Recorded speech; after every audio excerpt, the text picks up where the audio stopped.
Well, let's speak to Bradley Bowman. He is a senior director of the FDD's Centre on Military and Political Power. He was a former Black Hawk pilot and 15-year veteran of the US Army. Thank you for being on the programme tonight.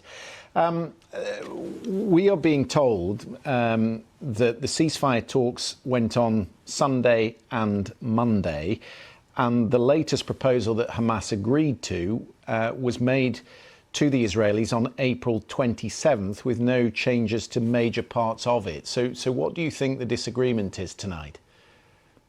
You know, the outlines of what Hamas has reportedly agreed to are unclear, as you've been reporting there at BBC. And I would suspect that a lot of the disagreement, if there is some, it is centered on whether it's a permanent or temporary ceasefire. Obviously, Hamas wants, from my perspective, wants a permanent ceasefire so they can survive and conduct another October 7th in the future. And to Israel, that's obviously unacceptable. They're probably willing to accept a temporary ceasefire, get some hostages released, reduce some of the pressure coming from Washington, get more humanitarian assistance in. But sooner or later, they're going to want to go into Rafah to get those remaining battalions there so that they can't do again what they did on October 7th.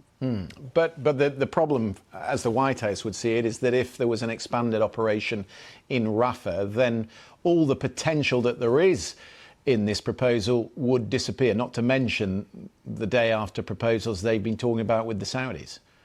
You know, it's interesting. Often the IDF operations, particularly the operations that have been trumpeted about going into Rafah, are characterized as the problem. I would say that that's probably the reason why, if we're at a deal, that you have a deal. Or, I mean, if Hamas can sit there in safety and not worry about anything, why would they ever negotiate in good faith? And with the Biden administration publicly undercutting Israel and empowering Hamas, it's been quite nice for them. So I would say if there's anything pushing Hamas to actually negotiate, this terrorist group, is probably Israel dropping leaflets saying, hey, we're coming. So for you, the deal that Hamas has accepted tonight, maybe they didn't agree with all the terms, but it was the last life raft, if you will, with the plans for Rafah now unfolding.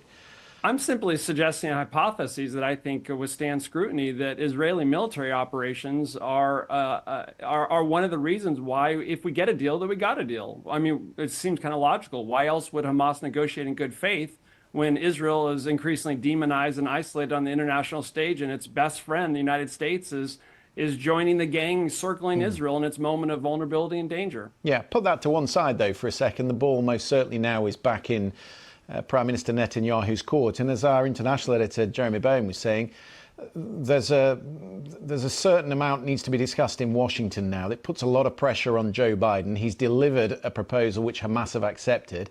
How does he get it over the line? To me, it's unclear whether there's alignment between what the Biden administration has wanted and what Hamas has agreed to. To me, that's TBD. And I think that daylight, if there is any, between what Biden administration has been pushing for, what Hamas has agreed to, will be decisive. I have no doubt, though, that the Biden administration is going to apply additional pressure against Israel. But again, I think a lot of it's going to come down to the permanent versus temporary, because that's a fundamental point of tension, obviously, between Israel and the terrorist organization Hamas. Bradley, there is a quick line of copy here from Reuters. Prime Minister Netanyahu is saying the war cabinet has met and they have decided that Israel will continue its operations in Rafah to pressure Hamas into releasing hostages. He also says that although Hamas' proposal is far from meeting Israel's demands, Israel will send a working delegation to negotiate further. There are obviously two options before the Israeli cabinet at the moment. One is to get rid of the battalions they still think are there in Rafah, as you've described. The other is to bring the hostages home. But a lot of people say they're mutually incompatible, those two objectives.